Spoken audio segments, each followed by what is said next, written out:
Peak states and where to find them. I started learning about peak states with the Institute for the Study of Peak States in 2013, and I've been fascinated by this subject ever since. I wanted to share some of the things I've learned from other areas and hopefully give you some ideas about how you can improve your chances of getting one or more of them. Let's start with defining what peak states and peak experiences are.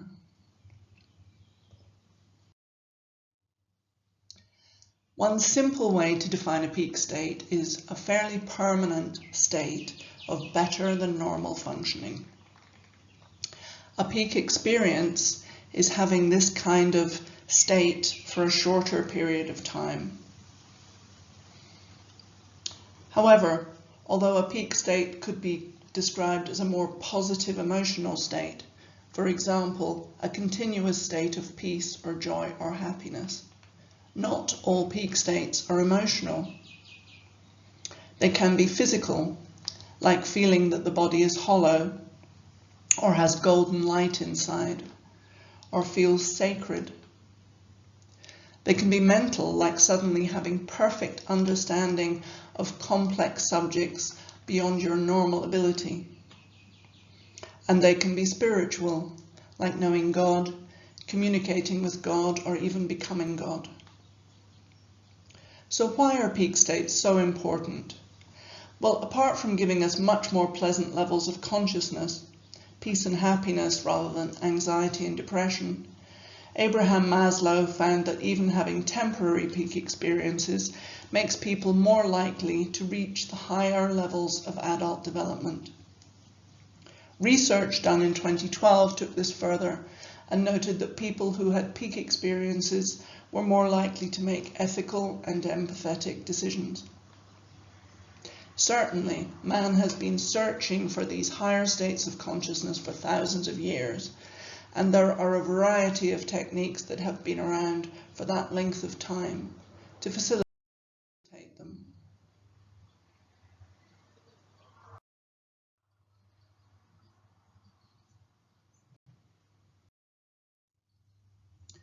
My exposure to peak states started in 2012 with a dog called Whiskey. He's a Frankenstein dog, a bit of a collie, a bit of a Labrador, a bit of a Basset hound, and a bit of something else unidentifiable. But it wasn't his strange looks that appealed to me so much, it was his endlessly cheerful demeanour. I remember thinking at the time, why can't humans be like dogs?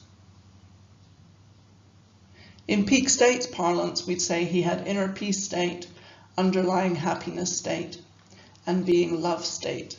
And you can find an index of these states at www.peakstates.com/states.html. If a bigger dog snapped at Whiskey on our walks together, he would snap back or cower, and his tail would go down, and his smile would go too. But then, as soon as we passed the other dog, he'd be back to normal, all cheerful, trotting along, tail in the air with a big smile on his face. And I paused to wonder how different it would be if a dog attacked a human. They'd go home and tell everybody, that dog did this to me. Oh my goodness, this is what happened. It was terrible. And they'd tell the story to everybody they knew. And then they'd go to the police station and run through the drama again. And then they'd file a complaint. It would end up in court. And 6 months later, they would still be talking about that thing that happened with that dog on that day.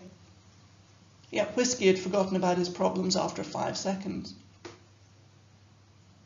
So it's not surprising, I was thinking, why can't humans be more dog? Back in 2012, I thought that was impossible. But now I've learned that humans can have these kind of states too. So let's look at some of the traditional ways that people have used to gain these elusive higher states of consciousness. Since coming to the West, yoga has lost a great deal of its power. For the most part, yoga is simply a relaxing physical exercise rather than a transformational practice. A yoga teacher in the UK or the US will choose the postures that they feel like doing on the day, or follow a theme like stress or pregnancy. Their students attend a class maybe once or twice a week for an hour or two. Learning yoga from a guru at an ashram is very different. You are taught a particular sequence of practices, a combination of postures with breathwork and meditation. This practice must be done in the same order once or twice a day. The theory is that each part of the practice builds on the step before, climbing powerfully up to give maximum benefit. People who follow traditional yoga practices at the ashram I go to in India have described having these states: hollow state, inner peace, underlying happiness, gold inside, another life form state, and reduced sleep. In the same way that yoga has been corrupted on its journey to the West, martial arts coming from China, Japan, and Korea have experienced a similar decline in standards. Many dojos in the West will be very financially driven. It's about producing as many black belts as possible, and traditional martial artists cynically call this McDojo, like McDonald's, fast martial arts. So the quality of teaching and the quality of expertise in the student is much reduced from what it would be in the East. While a traditional martial artist in Japan, for example, may take 15 to 20 years to gain good states of consciousness, in the West it would probably take 30 to 40 years or even longer to get to the same level. The kinds of peak states seen in the traditional martial arts teachers, men in their 80s and 90s, include void connection state, loving kindness state, reduced sleep, being present, and wide-angle vision. One of the teachers says that when he is fighting, he becomes love. And of course, wide-angle vision state is very useful when you're dealing with attackers from both front and behind.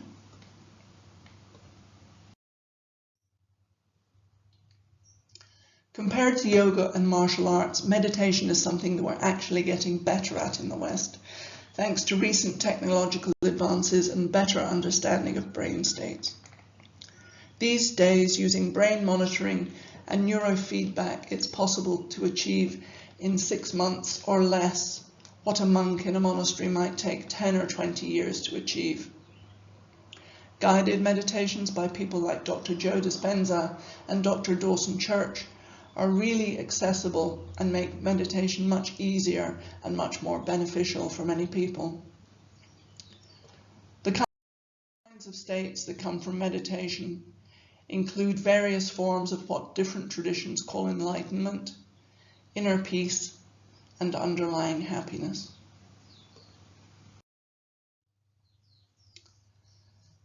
So I've been around horses for most of my life.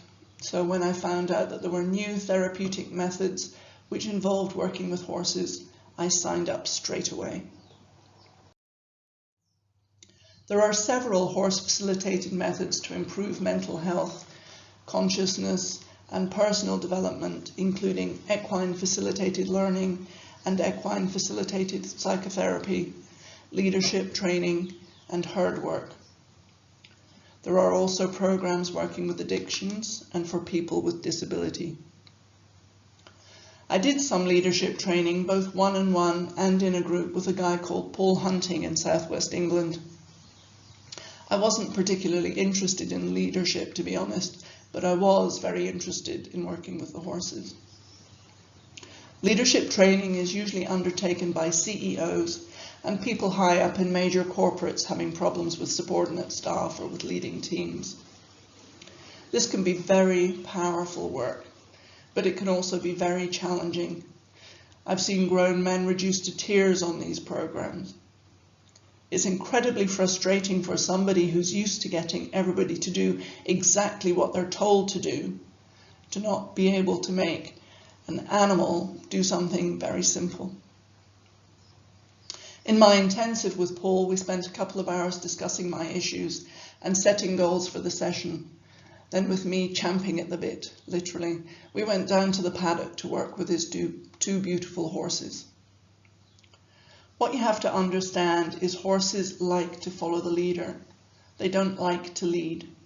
So if you can prove you have leadership skills, they will quite happily follow you. But leadership to a horse isn't about age, class, education, or seniority.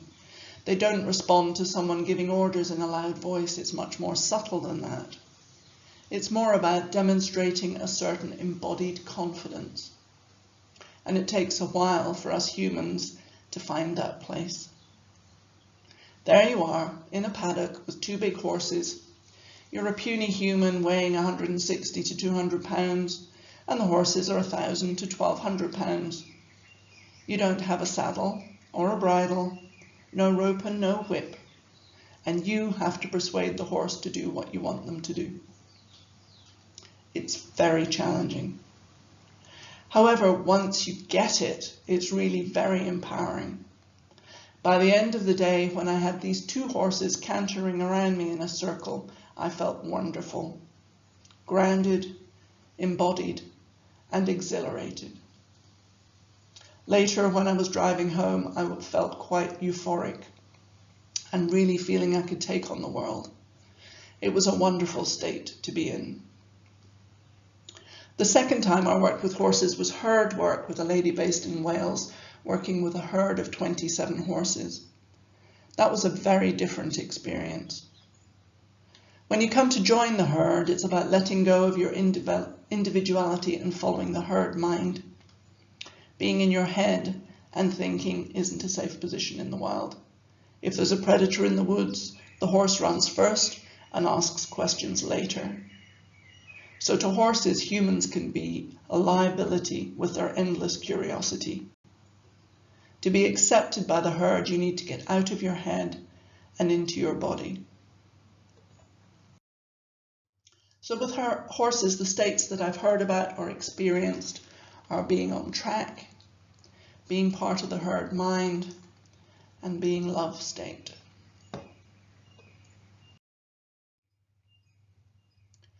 Hollywood has a fascination with action films with Navy SEALs and special ops, so we probably think we know all about them. They're the strongest, toughest, and most dangerous combat soldiers in the world. They can run for miles with a heavy pack on their back in the pitch dark without food or water for days, no weapons, and still overcome the enemy at the other end of the journey with their bare hands. But according to the book Stealing Fire, what the Marines are actually looking for when they train the SEALs and Special Ops is a particular peak state where the men can cast off their individuality and merge with the team and follow whoever needs to be the leader in that moment without speaking or signing. It's not a volitional thing, it's a subconscious thing. So that's why it costs so much to train them, because only about 20% of the Marines who are trained can actually access this peak state. And those who fail are often broken by the training. It just goes to show that humans can access this herd state as much as herds of horses or flocks of geese or shoals of fish. So the other area I investigated was sex. And when I talk to people about sensuality, spirituality, and the kinds of states that you can get from sexual activity, they all say to me, so if you can get peak states from sex, how come everybody doesn't have them? Well, actually, it seems that quite a lot of people do have them, maybe 5 to 10% of people. The peak states kind of sex I come across is like running a marathon, and the normal 10 or 20 minutes of sexual activity just isn't enough. It's something that you have to train for, and the training is for long duration penetration.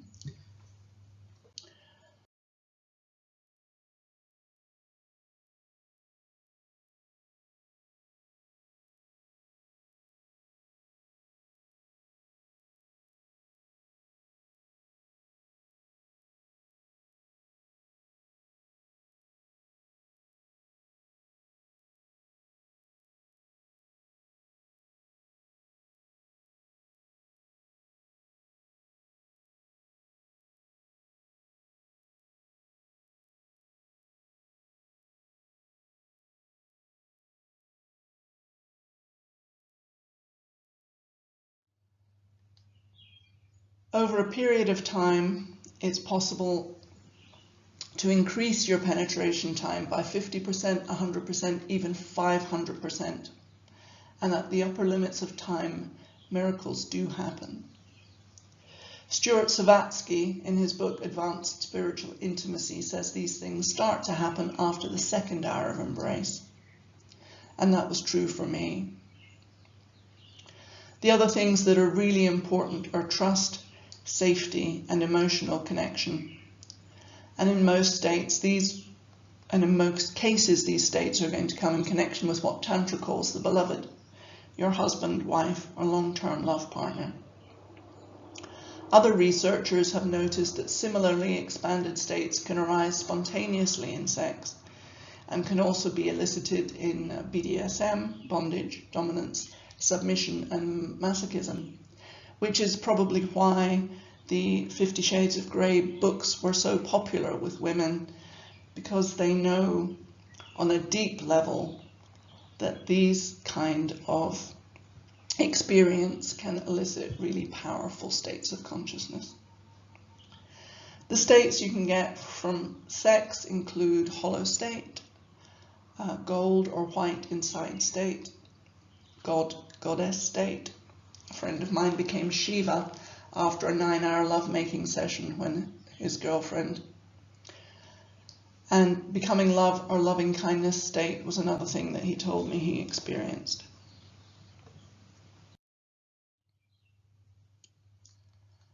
Another interesting state I had in a sexual context was a state of left brain shutdown. There's a lot of research going on into left hemisphere dominance, and researchers are investigating what happens when the left brain is switched off and the right brain takes over. I didn't have a name for what happened to me until I found references to it in other books, but what I experienced felt like a very Zen state, very peaceful, with a quiet mind. I didn't think much, had no desire to read anything or listen to music, and I couldn't talk for 24 hours. In fact, I only started talking because I had to go back to work, so I forced myself back into that talking state. The problem of being in this kind of right brain state is you're not in a place where you really can assess or analyze or even remember what's going on, because those are left brain functions. There's an excellent book by neuroscientist Jill Bolte-Taylor called My Stroke of Insight, where she talks about her experiences of having a stroke to the left side of her brain at the age of 37. This returned her to a virtually infantile state. She lost the ability to speak, to walk, to feed herself, and it took 7 years to recover. Her TED talk is excellent if you haven't seen it. Jill describes how the left side of her brain was shut down and the right side of her brain opened up to a whole expanded awareness where she felt at one with everything. She could sense the emotions of the people around her, sense things that were going on in the room out of her eye line. Her awareness expanded outside her body, and she said that when her left brain healed and came back online, she was actually very sad to lose that lovely state that she'd had. One of the authors of Return to the Brain of Eden, Tony Wright, frequently practices long periods of sleep deprivation, up to 11 days at a time. He says that one time, after about 80 hours of staying awake, the left side of his brain switched off, leaving the right side of the brain awake. Like me, he also entered a very religiously peaceful state with the inability to speak, but his state only lasted about 20 minutes before the left brain kicked back in again. So personally, I think gaining this state from sexual activity is a lot easier, more efficient, and certainly a lot more fun. So is there anything that we can do to facilitate accessing peak experiences and peak states? Yes, there is. Daily practice is really important. Using one of the traditional practices like yoga, martial arts, meditation, or breath work. daily practice is fundamental. As I mentioned before, with meditation, modern practices are starting to be much better and much quicker than traditional ones. Joe Dispenza and Dawson Church have created excellent meditation techniques that are really easy to use and work much quicker than the traditional meditation practices. At the Institute for the Study of Peak States, we believe that most of the blocks to peak states are due to birth trauma, pre- and postnatal trauma, and trauma in our lifetime. So it makes sense to clear as much of your personal trauma as possible using the peak states therapies and power therapies like EFT, EMDR, TFT, and other therapies that are so much quicker and easier for people to work with their trauma. Things that would take months and years in a normal psychotherapeutic practice can be done within 1 or 2 sessions with these practices, which makes the whole clearing process a lot quicker and means that we're much closer to accessing higher states.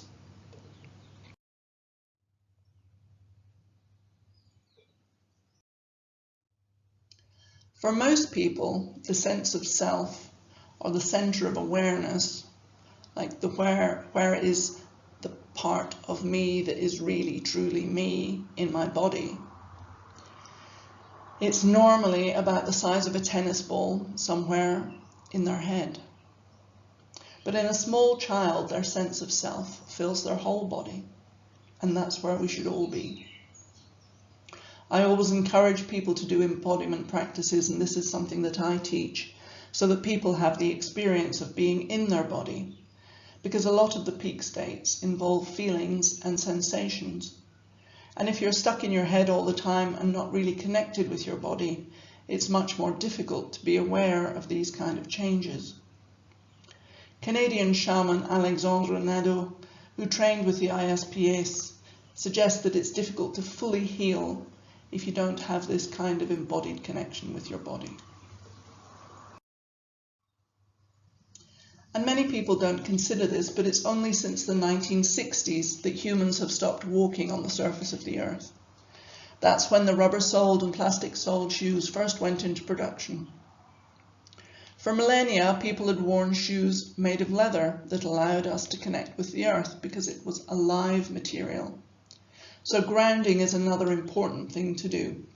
Put your feet on the bare ground as much as possible. It gives you access to a lot of antioxidants, which is very healing for the body, and some scientists wonder if our lack of grounding is one of the reasons behind the epidemic of inflammation and chronic diseases we're experiencing in the West. So I've come across so many ways to access peak states, but here are 3 which seem to be well researched and work very quickly compared to traditional methods. So inner engineering is a practice that I do, which is taught by an Indian yogi called Sadhguru. He's extremely well known in India and in the West, with a great YouTube content with lots of interesting 5 and 6 million views. He says, if you want to be happy, just do inner engineering. It's a 4-day training, a 21-minute daily practice. You may see the benefits, 45 to 90 days. And the program is now taught online during COVID. The program is being taught online was very powerful during the pandemic. I highly recommend you it. You usually have to do an in-person 2-day training. The Finders is a really interesting book based on the 10 years research that Dr. Jeffrey Martin did on people with higher states of consciousness. He identified several states which he calls fundamental awareness and created a course based around the findings. He says that approximately 70% of participants shift into fundamental awareness in between 1 to 14 weeks. This course is also taught online, and I think it's definitely worth a look. The Finders book, you can find it online if you go to the nonsymbolic.org website. The link's just under the book to the left. And finally, we'll look at Buteyko breathing, which was developed in Russia is a by a doctor who worked on the Russian space program. Breathe less deeply. Some of you may be aware of this as a treatment for asthma, but it's actually a lot more powerful. People have noticed over the years that as people get closer to death, people have noticed over the years that as people get closer to death, they breathe more rapidly and more deeply. Only take 3 or 4 breaths while a people minute who are higher functioning may only take 3 or 4 breaths a minute, compared to the 15 to 20, which is normal. When I read the book, they Westerners. Talked about how when you get to when I read one of the many books about Buteyko, you will love they talked about how when you get to a certain level of breathing, strange until I experienced it myself. I thought this was rather strange and completely impossible. I hate exercise. To be honest, I would rather sit in a chair with a book and a bowl of ice cream than go running. I would rather sit in a woke chair up with a book one and a bowl day of ice cream with than this go feeling running. of euphoria But and after this doing longing to the exercise. breathing practices for several weeks, I it only woke up happened one day once, with a feeling of euphoria but it was and a longing to a exercise. really powerful indicator. It only happened once, unfortunately. How good this it was a really powerful is. indicator of how good this technique is. Definitely worth a look. So I'd always recommend that people investigate it. Definitely worth a look. In conclusion, this is a very brief and personal look at ways to access peak experiences and peak states. It's by no means exhaustive. I haven't even mentioned dancing or chanting or psychedelics like LSD or sacred medicines like ayahuasca, peyote and magic mushrooms, or the many other ways that we clever humans have found to hack our brains over the last few millennia. One thing to bear in mind is that if you have had a significant peak experience lasting at least a few days, the ISPS has a technique that may make it possible to convert the memory of that experience into a permanent state. This is one reason why pursuing even just peak experiences is worthwhile, and certainly they may be easier to find than permanent states. You can contact one of the Institute's practitioners for more information at www.peakstates.com.